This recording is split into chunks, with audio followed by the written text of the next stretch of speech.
Assalamualaikum warahmatullahi wabarakatuh. Salam jumpa untuk para mahasiswa yang mengambil mata kuliah ekonomi makro lanjutan. Alhamdulillah hari ini kita bisa bertemu kembali untuk melanjutkan materi dari yang sudah pernah kita berikan pada pertemuan sebelumnya. Baik, untuk materi hari ini itu kita akan membahas tentang materi lanjutan yang sudah pernah kita bahas. Salah satunya adalah untuk alat analisis dari makroekonomi. Nah, kemarin kan kita sudah belajar tentang ada yang namanya perpotongan Keynes, ada yang namanya two gap model dan lain sebagainya. Nah, menyambung dari yang pernah saya bahas kemarin, maka hari ini kita akan menganalisis atau melihat lebih dalam untuk alat-alat analisis dalam makroekonomi yang sudah pernah disampaikan sebelumnya. Baik adik-adik, kita lihat untuk materi pada hari ini. Kita masuk. Yang pertama itu adalah tentang perpotongan Keynes. Nah, kemarin kita sudah mempelajari bahwa perpotongan Keynes itu atau Keynesian cross analysis itu adalah suatu usaha untuk memodelkan wawasan dari analisis makroekonomi. Nah, perpotongan Keynes itu menunjukkan bagaimana pendapatan yang dilambangkan dengan Y ditentukan untuk tingkat tertentu dari investasi yang terencana yang dilambangkan dengan huruf I atau I kapital dan kebijakan fiskal yang dilambangkan dengan G dan T ya. Nah, model ini dapat digunakan untuk menunjukkan bagaimana pendapatan berubah ketika salah satu variabel eksogen itu akan mengalami perubahan. Nah, di sana ada yang namanya pengeluaran aktual atau disebut dengan actual expenditure. Apa yang dimaksud dengan actual expenditure? Pengeluaran aktual atau actual expenditure adalah jumlah yang rumah tangga, perusahaan, dan pemerintah belanjakan untuk barang dan jasa. Nah, biasanya data itu kita lihat di dalam bentuk PDB ya. Kalau itu merupakan government report, itu dalam bentuk PDB. Pengeluaran yang direncanakan atau plan expenditure adalah jumlah yang rumah tangga atau perusahaan dan pemerintah ingin belanjakan untuk kebutuhan akan barang dan jasa. Nah, pada gambar di samping yaitu gambar pengeluaran yang direncanakan itu, kita bisa lihat bahwa di sana terdapat kurva pengeluaran yang direncanakan sebagai fungsi dari pendapatan, yaitu E sama dengan C merupakan fungsi dari Y dikurang T atau C dikali Y dikurang T ditambah I ditambah dengan G. Oke. Nah, ini menunjukkan bahwa kenaikan pada pendapatan menyebabkan kenaikan pada konsumsi sehingga pengeluaran yang direncanakan akan menjadi lebih tinggi. Kemiringan kurva ini kalau kita lihat pada gambar itu menunjukkan berapa besar pengeluaran yang direncanakan akan meningkat ketika pendapatan itu meningkat atau disebut dengan kecenderungan konsumsi marginal atau marginal propensity to consume atau biasa kita kenal juga dengan singkatan MPC. Nah, kalau pada gambar itu saudara bisa lihat besar MPC, besar MPC yang ada itu sebesar daerah yang diarsir. Daerah yang diarsir itu adalah besaran MPC-nya. Dengan demikian, suatu perekonomian akan berada pada kondisi equilibrium ketika pengeluaran aktual sama dengan pengeluaran yang direncanakan. atau Y sama dengan E. Y tadi adalah pendapatan ya, dan E adalah pengeluaran. Apabila kondisi tersebut tidak terpenuhi, maka tingkat produksi biasanya akan berubah, sehingga hal ini akan mempengaruhi total pengeluaran dan pendapatan akan menuju kondisi seimbang atau biasa kita kenal dengan istilah equilibrium. Nah, berdasarkan penjelasan tadi, saya bisa memberikan, kita lihat sebagai contoh, misalnya jika perusahaan berproduksi pada tingkat sebesar Y1, maka pengeluaran yang direncanakan biasanya akan berada pada tingkat E1. Nah,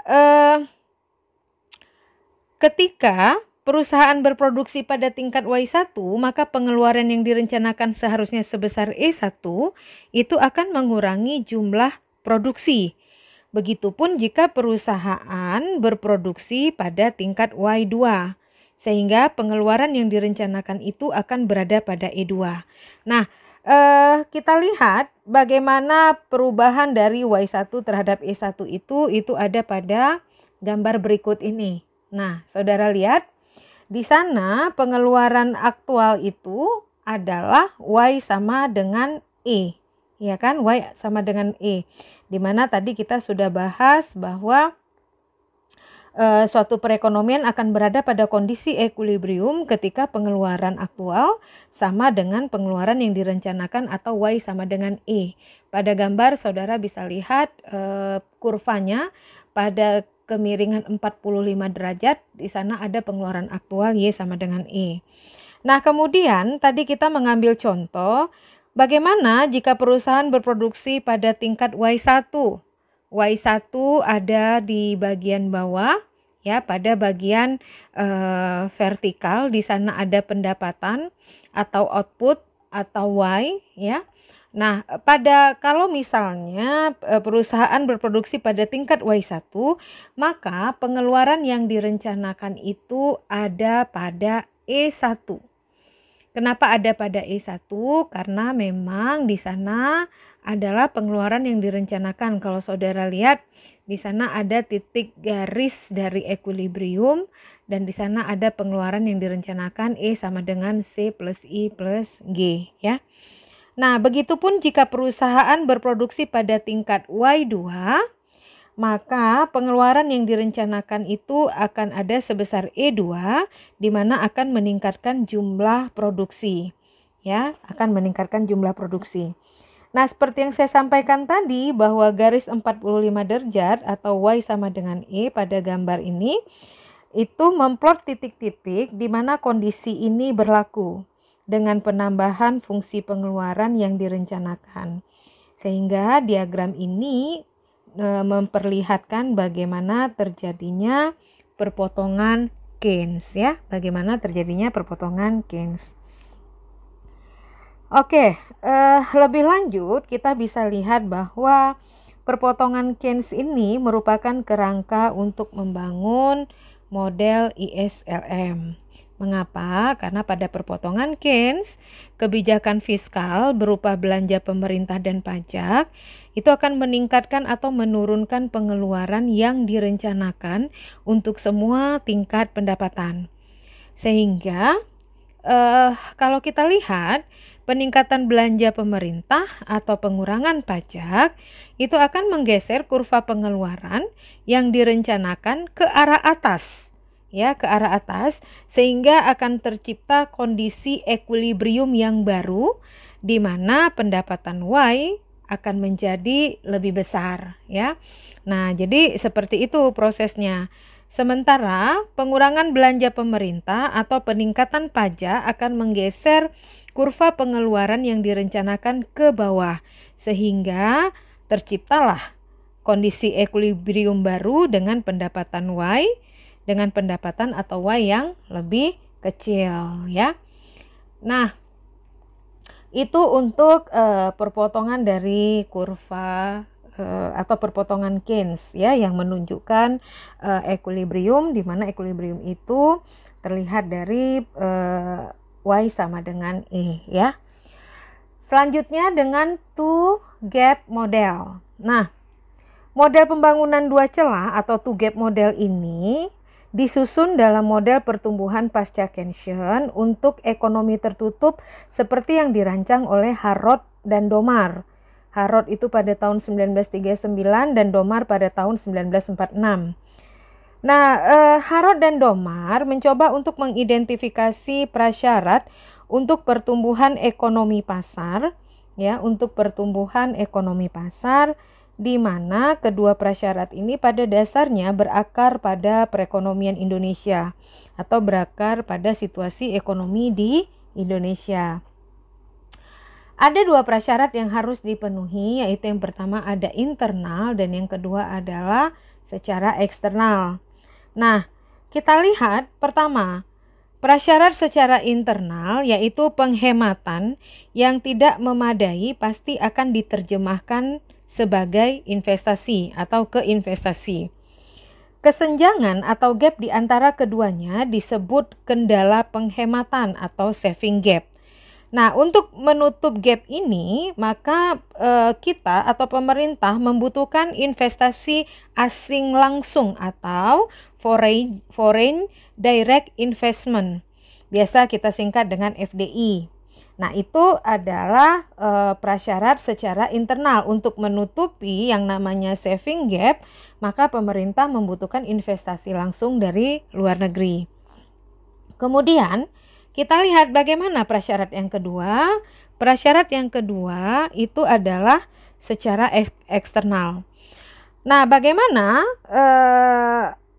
syarat secara eksternal ini? Yaitu devisa yang tidak memadai yang timbul dari ketidakmampuan untuk ekspor, juga konten impor tinggi, maka penghematan tidak cukup hanya untuk menjamin pertumbuhan. Jadi dengan menghemat, pemerintah nggak bisa menjamin pertumbuhan itu akan berjalan dengan baik. Kenapa? Karena tabungan tidak dapat ditukarkan dengan valuta asing yang digunakan untuk memperoleh impor. Nah, hal inilah yang akan menyebabkan jatuhnya devisa dalam jangka pendek. Kesenjangan antara dua masalah inilah yang disebut sebagai kendala devisa atau trade gap, yang bisa jadi dikoreksi oleh bantuan luar negeri. Nah, tadi kalau secara internal kita punya saving gap atau kendala penghematan, secara eksternal kita punya kendala devisa atau trade gap gitu ya. Nah, selanjutnya kita lihat model ini menentukan kebutuhan modal atau capital requirement yang dilambangkan dengan C kapital dan R kecil, di mana suatu perekonomian untuk mencapai target tingkat pertumbuhannya itu membutuhkan modal atau capital requirement.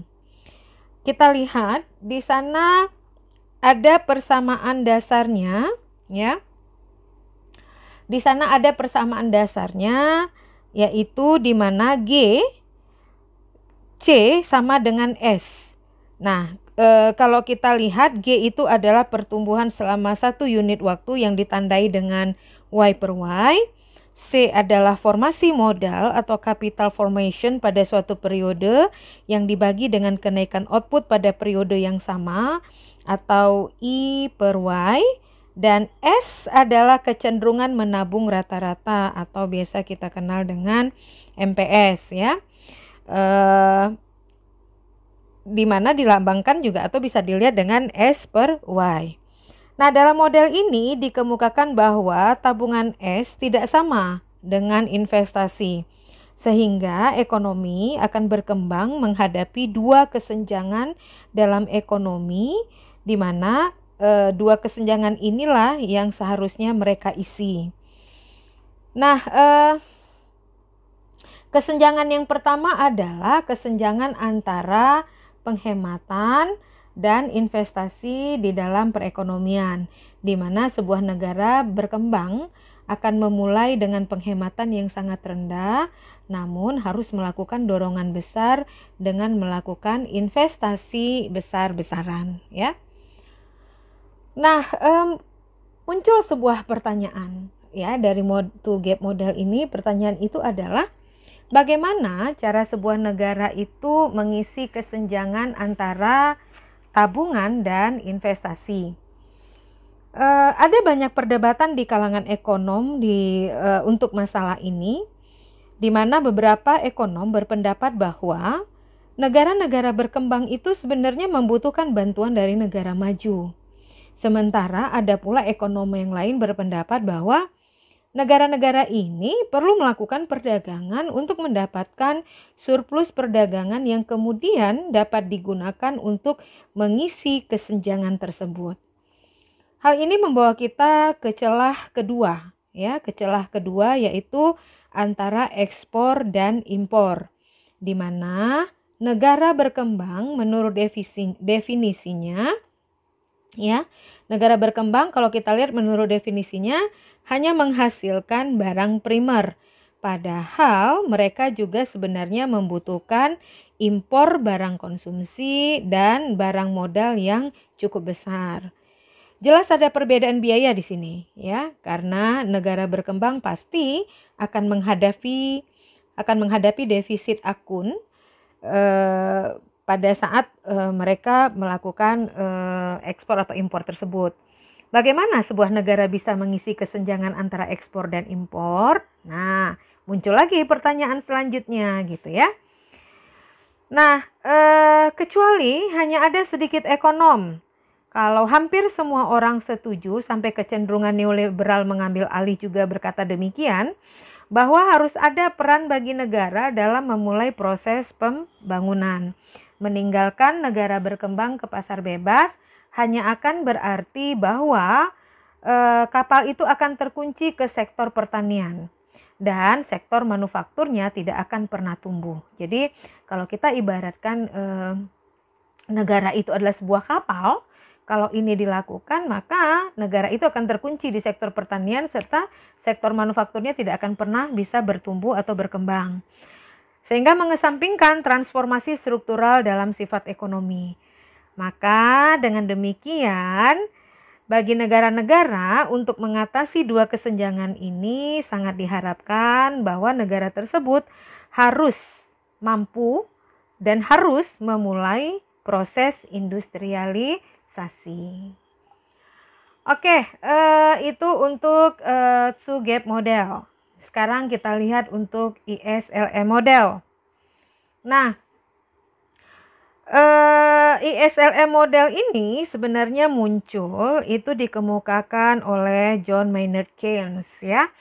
Kita lihat terjadinya depresi besar atau Great Depression menyebabkan banyak ekonom mempertanyakan keabsahan dari teori ekonomi klasik. Nah, pada saat terjadi depresi besar itu baik teori ekonomi klasik maupun teori ekonomi yang bersifat non klasik, ya, seperti ada paham ekonomi sosialis gitu ya, itu tetap tidak mampu menyelesaikan permasalahan yang muncul pada saat depresi besar tersebut atau Great Depression. Mereka percaya bahwa mereka perlu model baru untuk menjelaskan mengapa terjadinya kemerosotan ekonomi yang begitu dahsyat pada saat itu. Dan juga untuk menyarankan kebijakan bagi pemerintah yang bisa mengurangi kesulitan ekonomi yang dialami masyarakat akibat adanya Great Depression itu atau depresi besar-besaran.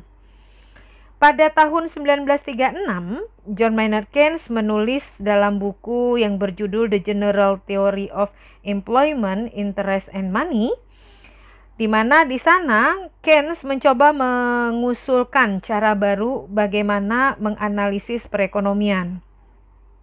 Dan Keynes menghadirkan beberapa alternatif, ya, salah satunya sebagai alternatif dari teori klasik.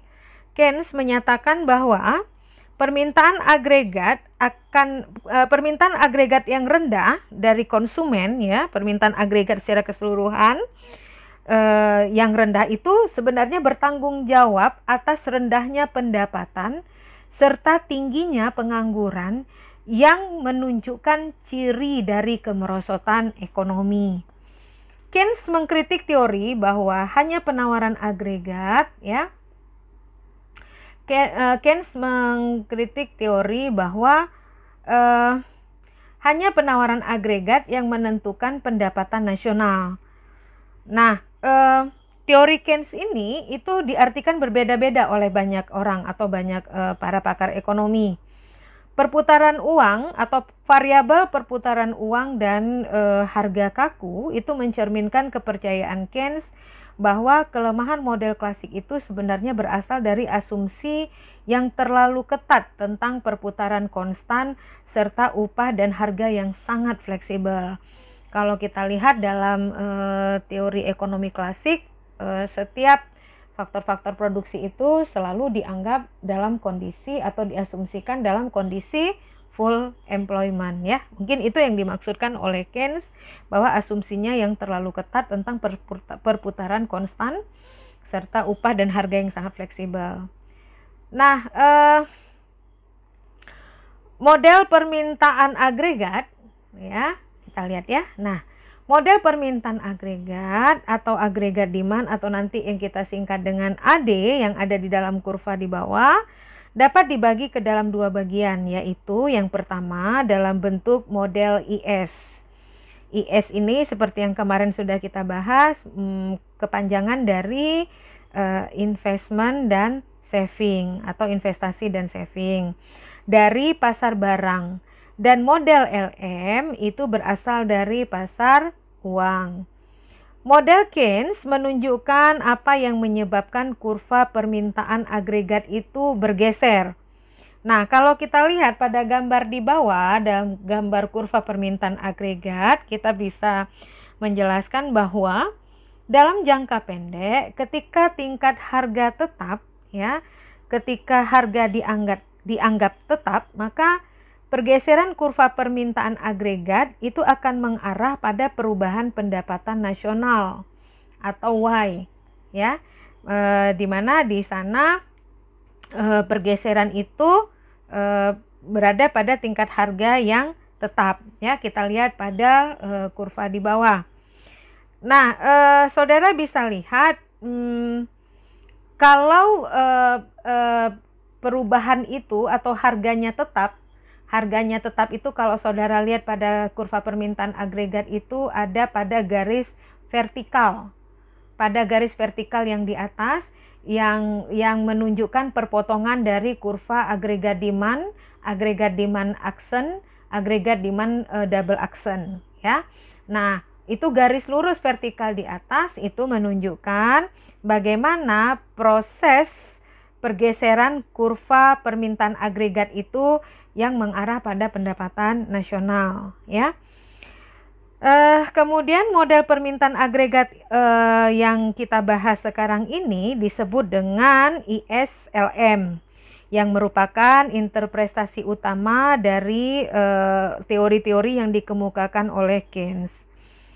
Model ISLM adalah model yang digunakan untuk melakukan analisis hubungan antara perubahan tingkat bunga dengan pendapatan nasional, di mana model ISLM ini mengambil tingkat harga yang ada dan menunjukkan apa yang menyebabkan pendapatan itu berubah dan menyebabkan agregat demand menjadi bergeser. Nah, jadi di dalam teori ekonomi makro itu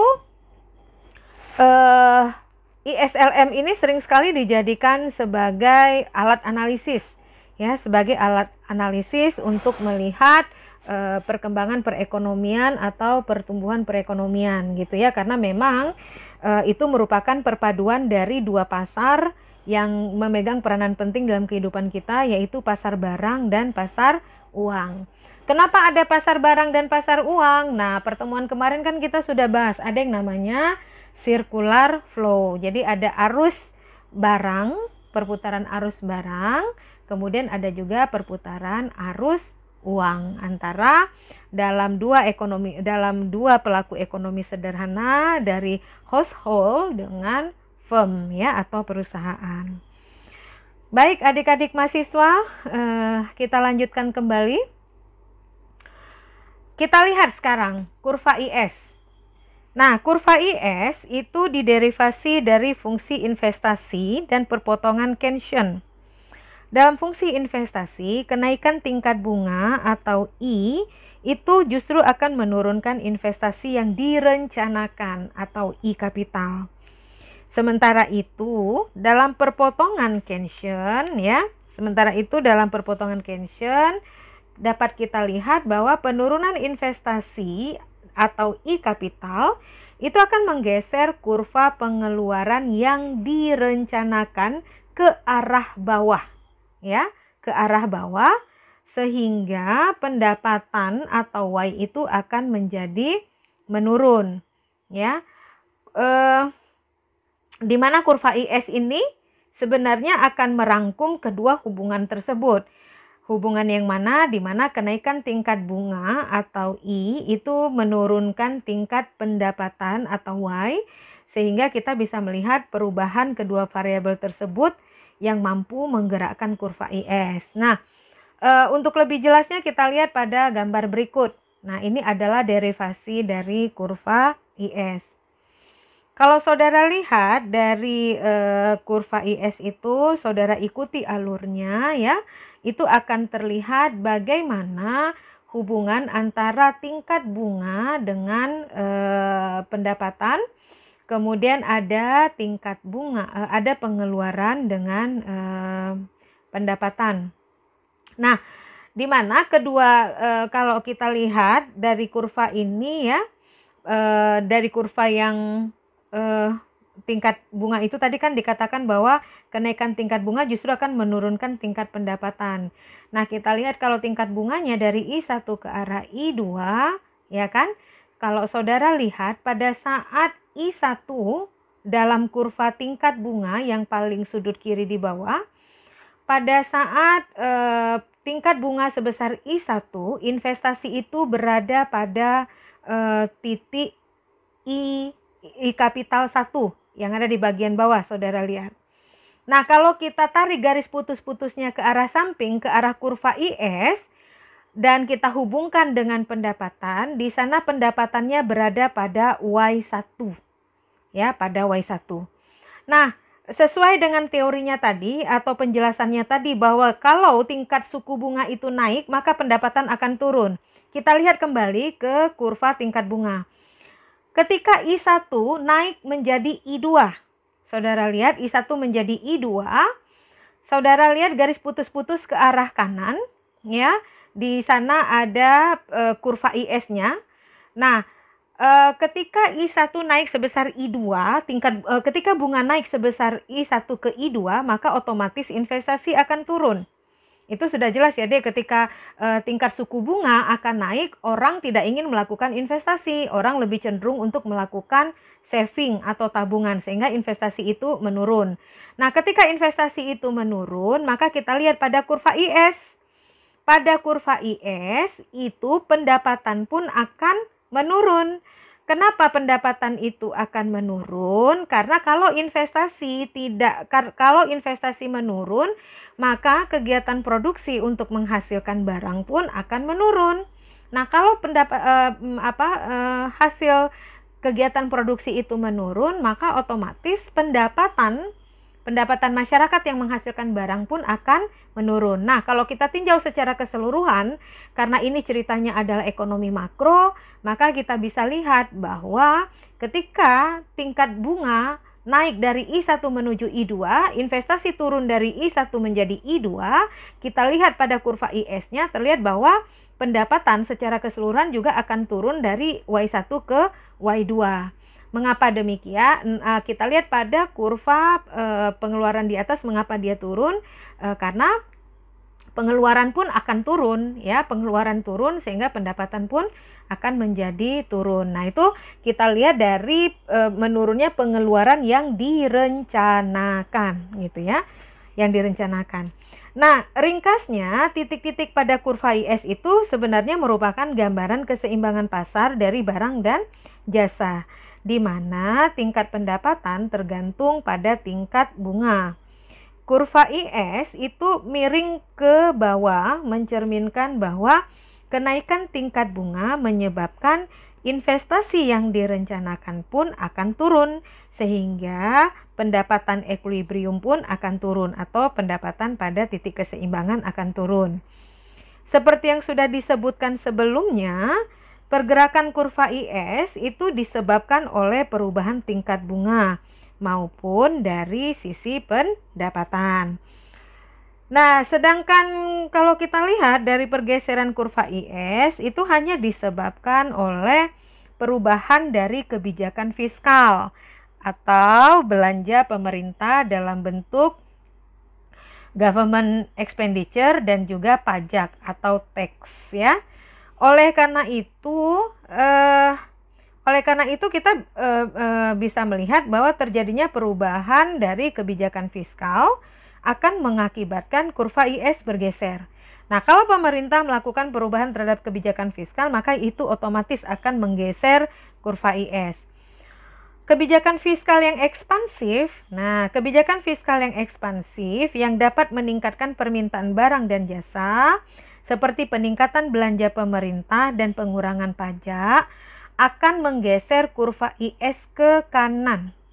Dan kebijakan fiskal, kalau seandainya pemerintah menerapkan kebijakan fiskal kontraktif yang mengurangi permintaan barang dan jasa seperti pengurangan belanja pemerintah dan peningkatan nilai pajak, maka akan berakibat kurva IS bergeser ke kiri.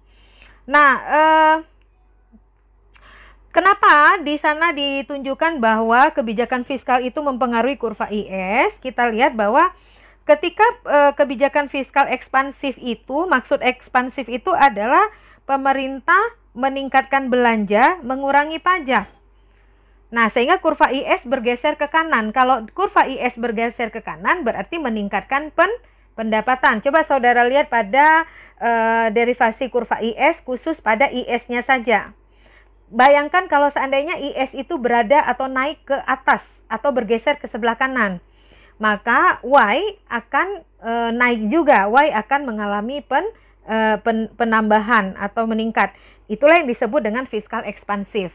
Nah, kalau fiskal kontraktif, dia mengurangi permintaan akan barang dan jasa. Kenapa? Karena dia mengurangi belanja pemerintah dan justru menaikkan nilai pajak. Nah, kalau pemerintah menaikkan nilai pajak, apa yang akan terjadi? Maka pendapatan akan menurun. Ya kan? Pendapatan yang bisa digunakan itu akan menurun. Kenapa? Karena nilai pajaknya tinggi, maka pendapatan menjadi menurun untuk membeli barang yang diinginkan. Nah, itu yang disebut dengan kebijakan fiskal kontraktif. Nah, kalau pemerintah mengurangi belanja dan meningkatkan pajak, maka kurva IS akan bergeser ke kiri. Kalau bergeser ke kiri berarti pendapatan juga menurun.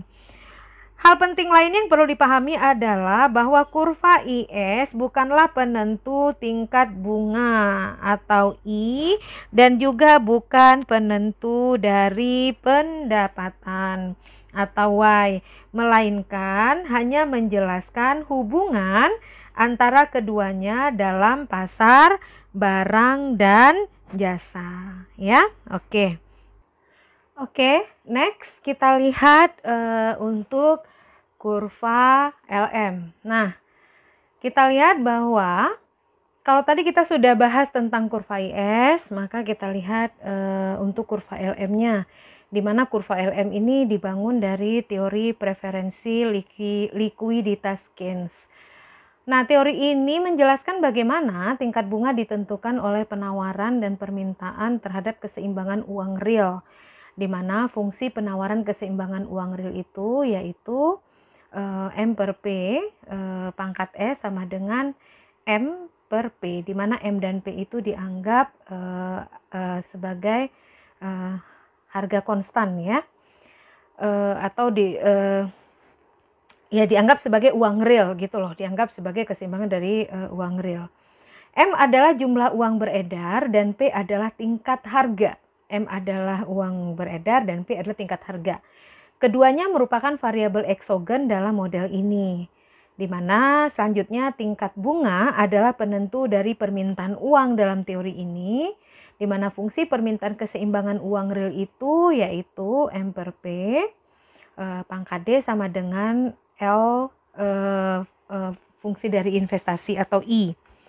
Nah, tadi kita sebut bahwa ya itu adalah permintaan untuk uang real ya, fungsi permintaan dari uang real. Nah, L itu menunjukkan bahwa jumlah uang yang ingin dipegang oleh masyarakat sangat bergantung pada tingkat bunga atau I. Makanya saudara lihat dalam persamaan itu L dalam kurung adalah I. L dalam kurung I. Saya ulangi, L menunjukkan bahwa jumlah uang yang ingin dipegang oleh masyarakat tergantung pada tingkat bunga atau I. Kurva penawaran uang itu nantinya akan berbentuk vertikal. Ya, nanti kurva penawarannya akan berbentuk vertikal. Mengapa? Karena penawaran uang tidak tergantung pada tingkat bunga. Nah, sedangkan kurva permintaan uang itu akan berbentuk miring ke bawah. Karena tingkat bunga nantinya akan menentukan biaya untuk memegang uang dan kuantitas uang yang ingin dipegang. Titik potong antara penawaran dan permintaan uang real kemudian akan membentuk kurva pasar keseimbangan uang real gitu ya. Akan menunjukkan pasar keseimbangan uang real. Nah, kurva LM diderivasi dari kurva pasar keseimbangan uang real. Ya, diderivasi dari pasar keseimbangan uang real. Pada pasar keseimbangan uang real, kenaikan pendapatan atau Y itu meningkatkan permintaan uang sehingga meningkatkan tingkat bunga atau I. Kurva LM itu akan merangkum hubungan antara tingkat bunga dan pendapatan, di mana kenaikan tingkat bunga atau I itu meningkatkan pendapatan atau Y, sehingga kita lihat bahwa perubahan kedua variabel tersebut dapat menggerakkan kurva LM. Nah, bagaimana kedua variabel tersebut dapat menggerakkan kurva LM? Coba lihat gambar yang di bawah. Nah, pada gambar tersebut saudara bisa lihat yang di sebelah kanan adalah kurva LM, di mana kurva LM ini diderivasi dari kurva tingkat bunga dengan pendapatan atau output. Nah, saudara bisa lihat juga di sana sama seperti IS ya. Nah, ketika terjadinya kenaikan tingkat bunga dari I1 menuju I2 ya, I2 itu justru akan menaikkan pendapatan. Nah, itu kalau dilihat dari LM. Kalau dari IS tadi, kalau kita menaikkan tingkat bunga, maka pendapatan akan menurun. Kenapa pendapatan akan menurun? Karena terjadinya pengurangan produksi, ya kan?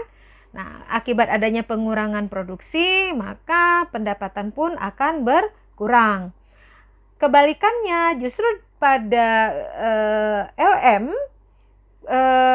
kenaikan tingkat suku bunga justru akan menaikkan tingkat pendapatan. Kenapa? Karena kalau IS tadi itu kasus untuk di pasar barang dan jasa, sedangkan LM itu adalah kasus pada pasar uang. Nah, sebagai contoh kita lihat, ketika tingkat suku bunga itu tinggi, itu akan menambah pendapatan. Mengapa menambah pendapatan? Karena kalau tingkat suku bunga tinggi, orang akan cenderung untuk mengambil manfaat dari menabung ya atau menyimpan uang di bank. Nah, ketika tingkat suku bunga itu tinggi, yang uang dana yang sudah ditabung akan mengalami peningkatan yang cukup signifikan ya, akan mengalami peningkatan yang cukup signifikan gitu. Atau pada saat tingkat bunga tinggi tapi orang tetap mau meminjam uang, nah itu kan akan menambah pendapatan di sektor keuangan bagi yang melakukan peminjaman, dalam hal ini bank mungkin ya, bank. Nah itu akan menambah tingkat pendapatan. Ini adalah kasus pada pasar uang. Makanya seperti tadi yang saya sampaikan bahwa ISLM itu adalah alat analisis makroekonomi yang paling sering digunakan untuk menjelaskan kondisi perekonomian. Karena memang secara umum atau secara garis besar kalau kita lihat yang namanya perekonomian itu, pertumbuhan ekonomi itu tidak lepas dari yang namanya produksi, ya kan, pendapatan, kemudian ditambah dengan jumlah uang beredar, ya. Nah, seperti itu. Nah, jadi pada gambar ini terlihat ya Dek, terlihat bahwa bagaimana tingkat suku bunga itu naik, maka itu akan menaikkan tingkat pendapatan. Nah, titik-titik sepanjang kurva LM itu menggambarkan keseimbangan pada pasar uang. Titik-titik di sepanjang kurva LM ya. Dari kiri, coba fokus pada garis LM-nya saja yang di sebelah kanan. Titik-titik sepanjang kurva LM itu yang dimaksudkan adalah titik-titik yang sudah ditutupi oleh garis LM yang bergerak dari kiri bawah menuju kanan atas. Nah, dalam garis hitam tebal itu, sebenarnya garis hitam tebal itu terdiri dari titik-titik. Ya, titik-titik yang menggambarkan hubungan antara tingkat bunga dengan tingkat pendapatan.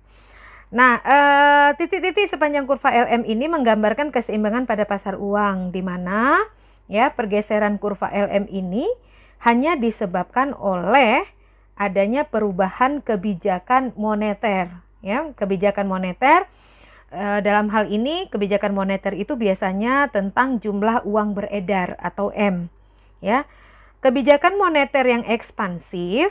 Nah, kebijakan moneter yang ekspansif itu akan meningkatkan jumlah uang beredar dan akan menurunkan tingkat bunga, serta kalau tingkat bunga itu turun akan menggeser kurva LM ke bawah. Ya, kurva LM ke bawah. Kebijakan moneter yang kontraktif, kalau tadi ekspansif ya, ingat kalau ekspansif itu sangat diharapkan memberikan efek yang positif. Nah, kalau kebijakan moneternya kontraktif itu menurunkan jumlah uang beredar sehingga akan meningkatkan tingkat bunga dan menggeser kurva LM ke atas. Nah, jadi kalau LM ini kejadiannya itu kebalikan dari si IS ya.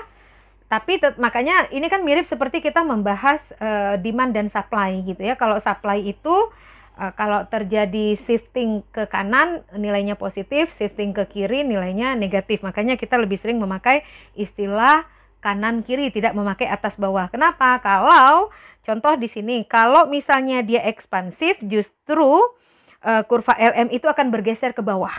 Bergeser ke bawah itu sama dengan bergeser ke kanan. Maka dia bernilai positif. Nah, kalau dia kontraktif, maka kurva LM akan bergeser ke kiri. Ke kiri itu kemana? Ke arah atas. Maka baik IS maupun LM, kalau kebijakan fiskal dan moneternya ekspansif, itu akan memberikan nilai positif. Nilai positif itu baik IS maupun LM kurvanya akan bergerak ke arah kanan.